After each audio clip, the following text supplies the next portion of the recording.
इस वीडियो के अंदर हम वजीरेक्स हैक के डेप्थ में जाएंगे कि यहाँ पर जो फंड हैक हुआ था उसके साथ में क्या हुआ, और वजीरेक्स के पास में जो अभी फंडिंग पड़ी है रिजर्व के अंदर फंडिंग, उसके साथ में ये लोग क्या कर रहे हैं उसके बारे में कंप्लीट बात करने वाले हैं। एंड क्या पॉसिबिलिटी है कि वजीरेक्स कब तक लोगों के विड्रॉल ऑन कर देगा। तो ये सारी की सारी चीज़ें अपन बात करने वाले हैं इस वीडियो के अंदर, तो बने रहेगा इस वीडियो के अंदर। तो हम विद प्रूफ यहाँ पर बात करने वाले हैं। सबसे पहले मैं यहाँ पर बता दूं कि जो वजीरेक्स का हैक हुआ था अराउंड 2000 करोड़ रुपए का, जो कि जुलाई 2024 में हुआ, जो कि वर्थ ऑफ $234 मिलियन के आसपास था। जिसके अंदर की हैकर ने जो असेस्ट अलग अलग, जिसमें मेजर असेस्ट था शिबा कॉइन, उसको इसने सारा का सारा इथेरियम में कन्वर्ट कर लिया था। जितने भी मेजर असेस्ट थे, लाइक कि यहाँ पर $102 मिलियन के आसपास के यहाँ पर शिबा कॉइन थे। इसके साथ साथ में 52 मिलियन के इथेरियम थे। इसके बाद में मैटिक वगैरह ये सारे के सारे जो छोटे कॉइन और भी है, तो पेपे गाला ये कॉइन टोटल मिला के यहाँ पर अराउंड $234 मिलियन के जो कॉइन्स थे उसने टोटल इथेरियम में कन्वर्ट करके डायरेक्टली टोर्नाडो केस के अंदर इन्होंने कन्वर्ट कर लिया। एंड अभी 4 मंथ से ये कोई भी यहाँ पर एक्टिविटी नहीं कर रहे हैं। तो ये हैकर का वॉलेट है जिसमें अराउंड $7 मिलियन के आसपास के अभी भी इसके पास में कॉइन्स है, जिसमें सेलर कॉइन्स है, OMG कॉइन्स है, ये छोटे छोटे यहाँ पर कॉइन्स अभी भी पड़े हैं। बट यहाँ पर ट्रांजेक्शन्स की बात करें तो 4 महीने से हैकर ने कोई भी ट्रांजेक्शन नहीं किया है। और जो हैक किया फंड उसको जितना भी हैक किया फंड उसको इथेरियम में कन्वर्ट करके ये सारा का सारा 100 इथेरियम करके टोर्नाडो केस के अंदर इन्होंने कन्वर्ट कर लिया। तो टोर्नाडो केस में कन्वर्ट क्यों किया, इसके पीछे का रीज़न ये है कि टोर्नाडो केस एक प्राइवेट करेंसी है जिसके अंदर जिसका यूज़ मेजर जो लोग हैक करते हैं वो करते हैं, साथ ही साथ जो स्कैम एक्टिविटी करते हैं वो क्या करते हैं कि अदर ब्लॉकचेन से ले जाके जो पब्लिक ब्लॉकचेन है उससे प्राइवेट ब्लॉकचेन में कन्वर्ट करके वापस से उसको यहाँ पर पब्लिक ब्लॉकचेन में ले आते हैं, जिससे कि वो कहीं पे भी कोई भी एजेंसीज यहाँ पर ट्रैक नहीं कर सकती है। तो इन लोगों ने डायरेक्टली टोर्नाडो केस में कन्वर्ट कर लिया। हैकर काफ़ी इंटेलिजेंट था कि उसको आइडिया पहले से ही इन्होंने सारी की सारी प्लानिंग कर रखी थी। जो कि यहाँ पर आपको बता दूं कि इन्होंने टोर्नाडो केस का पहले वॉलेट क्रिएट कर दिया, सारा का सारा उसमें इथेरियम भी भेज दिया, वापस से उसमें ट्रांजेक्शन करके सारा का सारा चेक करके उसके बाद में उसने हैकिंग का अटेम्प्ट किया। हैक करते ही उसने सारा का सारा असेस्ट इथेरियम में कन्वर्ट किया। इथेरियम में कन्वर्ट करके 100 इथेरियम करके इसने यहाँ पर डायरेक्टली टोर्नाडो केस में कन्वर्ट कर लिया, जिसके बाद में कोई भी इसको ट्रैक नहीं कर सकता। और अभी तक यहाँ पर कुछ यहाँ पर न्यूज़ आई थी हमें 1 मंथ पहले कि यहाँ पर कुछ लोगों को पकड़ा भी था कि यहाँ पर वो इन्वॉल्व हो सकते हैं इंडिया के अंदर, बट उसका अभी तक कोई भी क्लियरिफिकेशन नहीं आया। 1 मंथ हो गया। तो मे बी ये जो हैकिंग है काफ़ी बड़ी हैकिंग थी 2000 करोड़ की, तो डेफिनेटली इसमें काफ़ी बड़े ग्रुप का हाथ हो सकता है जो कि यहाँ पर वॉलेट को ट्रैक करते हैं। उन्होंने यहाँ पर संदिग्ध एक्टिविटी के अंदर ये माना है कि मे बी ये जो नॉर्थ कोरिया है उनका जो बड़े हैकर्स है उनका हाथ हो सकता है। तो अभी तक कोई भी क्लियर नहीं हुआ कि किसने हैक किया, और अभी पॉसिबिलिटी बहुत कम है ये जो हैक्ड फंड है वो रिकवर या कुछ भी करने की या फिर या वापस भेज दे, तो ऐसी पॉसिबिलिटी ना के बराबर है, क्योंकि हैकर ने सारा का सारा प्राइवेट करेंसी में कन्वर्ट कर दिया और काफ़ी स्मार्टली तरीके से मे बी उसने विड्रॉ भी कर लिया होगा। क्योंकि टोर्नाडो केस में कन्वर्ट करने के बाद ये अगर वापस इथेरियम में कन्वर्ट किया होगा इन्होंने, तो इसको कोई भी ट्रैक नहीं कर पाएगा। ईजिली किसी भी एक्सचेंज बाइनेंस बाइबिट पे ले जाके आराम से ये लोग P2P OTC आराम से कहीं पे भी ये लोग सेल कर सकते हैं, या ये लोग इस फंड से मे बी कि बिटकॉइन को बाय करके लॉन्ग टर्म होल्ड किया हो, जो भी एक्टिविटी की हो वो कहीं पे भी इनकी ट्रैक नहीं हो सकती। तो ये चीज़ क्लियर है कि यहाँ पर हैक हुआ है, और जो भी फंड हैक हुआ अभी रिकवर होना काफ़ी इम्पॉसिबल लग रहा है। उसके बाद में जैसे हैक हुआ उसके बाद में बाइनेंस ने काफ़ी डिले किया था ट्रेडिंग स्टॉप करने में, एंड INR विड्रॉ करने, जो INR का डिपॉजिट था वो भी इन्होंने ऑन रखा था। तो इससे भी काफ़ी पैनिक फैला था, और जो बाइनेंस पे लिस्टेड कॉइन्स थे अराउंड 50% डंप होकर लोगों ने INR विड्रॉ भी ले लिया था काफ़ी लोगों ने। तो अराउंड 24 घंटे बाद में इन्होंने सारी की सारी एक्टिविटी, ट्रेडिंग एक्टिविटी और जो भी INR deposit withdraw, crypto deposit withdraw सारे के सारे बंद कर दिए थे। तो इसके बाद में जो सीन हुआ काफ़ी बड़ा, इन लोगों ने यहाँ पर गलत चीज़ें की थी। ये लोग डायरेक्ट बहुत बार हर ट्वीट में ये बोल रहे हैं कि हम फेयर यहाँ पे चीज़ें कर रहे हैं, सारी की सारी चीज़ें यहाँ पर किसी भी तरह का कोई भी चीज़ें छुपा नहीं रहे, सारी की सारी चीज़ें आपके सामने हैं, जो भी केस चल रहे हैं उसके बारे में।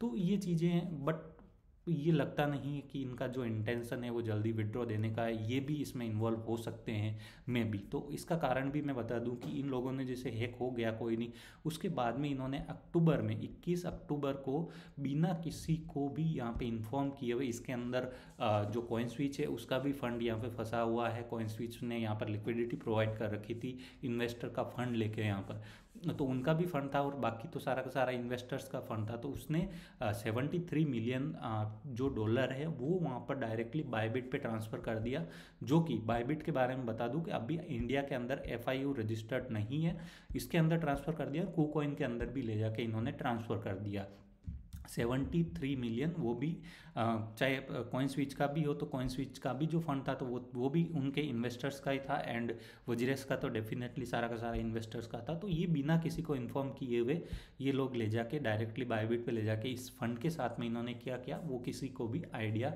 नहीं है, और इसके बारे में इन्होंने क्लियर अभी तक नहीं बताया। और इन्फॉर्मेशन जब दी इन्होंने कि हाँ हमने ट्रांसफ़र किया, वो भी काफ़ी कंट्रोवर्सी यहाँ पर क्रिएट हुई थी। तो इसी से आप अंदाज़ा लगा सकते हैं कि ये कितना यहाँ पर लॉयल है अपने इन्वेस्टर्स को लेके। ये चीज़ भी इन्होंने काफ़ी यहाँ पर गलत की थी। उसके बाद में इन्होंने प्रूफ ऑफ रिजर्व डाटा यहाँ पर पब्लिश किया था, जिसके अंदर इसने जो होल्डिंग बताई थी ऑल होल्डिंग वो अराउंड यहाँ पर करंट वैल्यू के हिसाब से है। ये यहाँ पर जो होल्डिंग है वो करंट प्राइस के हिसाब से उस टाइम जब हैक हुआ था तो उस टाइम जो इसकी वैल्यू थी अराउंड ये आपको मैं बता देता हूँ यहाँ पर, उस टाइम जो वैल्यू थी वो काफ़ी कम थी।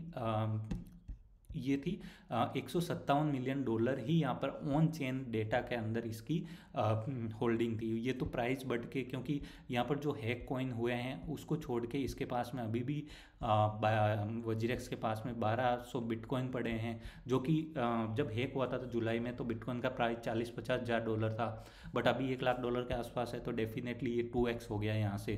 ट्रॉन कॉइन भी अराउंड 3x के आसपास हुआ। तो इनकी जो वर्थ है इन डॉलर के अंदर अराउंड 300 मिलियन डॉलर के आसपास पहुंच चुकी है। बट ये अभी भी करना चाहें तो बहुत सारी 50% भी अगर ये विड्रॉ चालू करें तो डेफिनेटली काफ़ी ईजी वे है, बट ये लोग बिल्कुल भी ये चीज़ नहीं करना चाहते। जो कि अभी जो फंड पड़ा है इनके पास में ब्लॉकचेन के ऊपर, ऑन चेन के ऊपर यहाँ पर पड़ा है अराउंड 214 मिलियन, और एक्सचेंज के ऊपर में भी इसमें INR हो या जो भी चीज़ें हैं वो पड़ा है 74 मिलियन के आसपास। तो इन लोगों को जैसे एक्सचेंज पे पड़ा है तो मे बी ये INR हो तो INR को इन लोगों का विड्रॉल ऑन कर देना चाहिए। ये भी लोगों का फंड है तो जल्दी से जल्दी जितना भी पॉसिबल हो सके कर देना चाहिए। बट ये लोग जब भी कोई भी ट्वीट करते हैं, जो भी इन्वेस्टर्स ट्वीट करते हैं, तो डायरेक्टली इनका रिस्पॉन्स आता है कि सिंगापुर कोर्ट के अंदर ये केस चल रहा है, उसकी जो हियरिंग है वो आने वाली है, ऐसा करके काफ़ी सारी चीज़ें, उसके बारे में भी हम नेक्स्ट वीडियो के अंदर बात करेंगे कि लेटेस्ट अपडेट में क्या चल रहा है।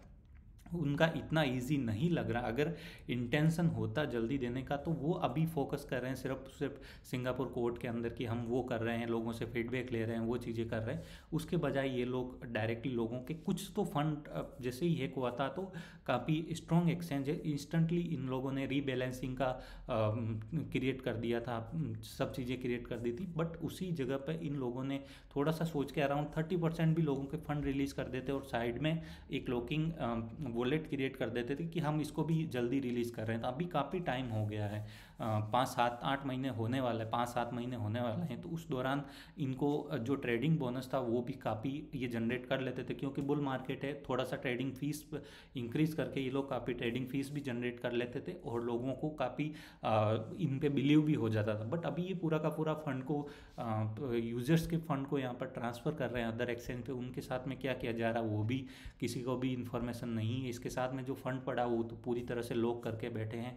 तो ये भी काफ़ी चीज़ें ये लोग गलत कर रहे हैं और अभी इनसे उम्मीद करना काफ़ी कम है। बट ये सडनली कुछ चीज़ें कर दे, लोगों के डिपॉजिट विड्रॉ ऑन कर दे, बट पूरा का पूरा नहीं होगा। और जो रीबैलेंसिंग कैलकुलेटर बनाया वो काफ़ी बेकार चीज़ उन्होंने बताई, ये कोई भी उसके सपोर्ट में नहीं, क्योंकि उनके हिसाब से जो आपका फंड रीबैलेंसिंग कैलकुलेटर में ये है कि जैसे कि आपका फंड XRP में था या BTC में था, बट आपका XRP लाइक कि लोगों का, कई लोगों ने बियर मार्केट में बाई किया तो 5x हो गया, बट वो लोग बोल रहे हैं कि आपका जो वैल्यू था USDT में, वैल्यू था कि लाइक कि $100 के XRP थे, वो लोगों के अभी $500 के हो गए, बट वो बोल रहे हैं कि आपको $100 के ही XRP मिलेंगे।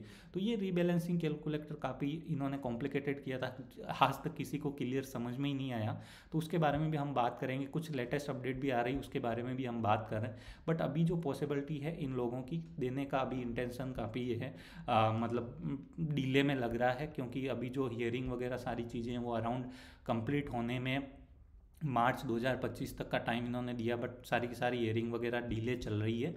तो मे भी ये अप्रैल, मई, जून, जुलाई तक भी जा सकता है, अराउंड 1 साल बाद में अगर देंगे। तो ये ट्रस्ट पूरी तरह से लूज़ कर रहे होंगे, कर दिया होगा उन्होंने। जब तक ये होगा तो उसके बाद में कोई भी इन पर ट्रेड नहीं करेगा, और जो भी इनका बचा कुचा इमेज है वो भी पूरी तरह से यहाँ पे डिस्ट्रॉय हो जाएगी। तो इस तरह से इनका सारा का सारा जो फंड है अभी तक पड़ा, जो फंड आप जाके ऑन चेन डेटा पे ट्रैक कर सकते हैं प्रूफ ऑफ रिजर्व के नाम से। और इनके साथ साथ में ये जो इन्होंने एड्रेस भी रिलीज़ किए थे, जिसमें से ये 2 लाख एड्रेस यहाँ पे इन्होंने डाला था सिंगापुर कोर्ट में, और रिवील किया था कि 2,40,000 एड्रेस के आसपास है हमारे पास, जिसमें कि ये असेस्ट पड़े हैं। बट जैसे ही यहाँ पे चेक हुआ स्कैनर पे, तो यहाँ पर 1 लाख ऐसे एड्रेस है जहाँ पर तो $10 से कम का यहाँ पर क्रिप्टो असेस्ट पड़ा, और 18,000 ऐसे एड्रेस जिसमें 0 असेस्ट पड़ा है, तो वो भी इन्होंने इसके अंदर डाल दिया और सारी चीज़ें यहाँ पर कर दी। तो ये भी एक ट्रस्ट इश्यू है कि ये लोग क्लियरली कुछ भी नहीं बता रहे हैं लोगों को कि यहाँ पर ये क्या चीज़ हो रही है। तो इस वीडियो में इतना ही है। तो आप जो नेक्स्ट वीडियो उसके अंदर हम बात करेंगे कि कितनी क्या पॉसिबिलिटी है उसके बारे में। तो आप अंडरस्टैंड करिए कि ये किस तरह से ये लोग मतलब कर रहे हैं, यूजर्स का फंड देने में काफ़ी ज़्यादा ये डिले कर रहे हैं, और बार बार कोर्ट के केस का ही यहाँ पर हवाला दे रहे हैं कि जब वो सॉर्ट आउट होगा तो ही हम वहाँ पर फंड ट्रांसफ़र करेंगे। बट लेट्स सी क्या होता है। नेक्स्ट वीडियो कल आ रहा है, उसके अंदर हम बात करेंगे कि कितना पॉसिबिलिटी है कि ये जल्दी से जल्दी अपने को मिल सके। Thank you so much.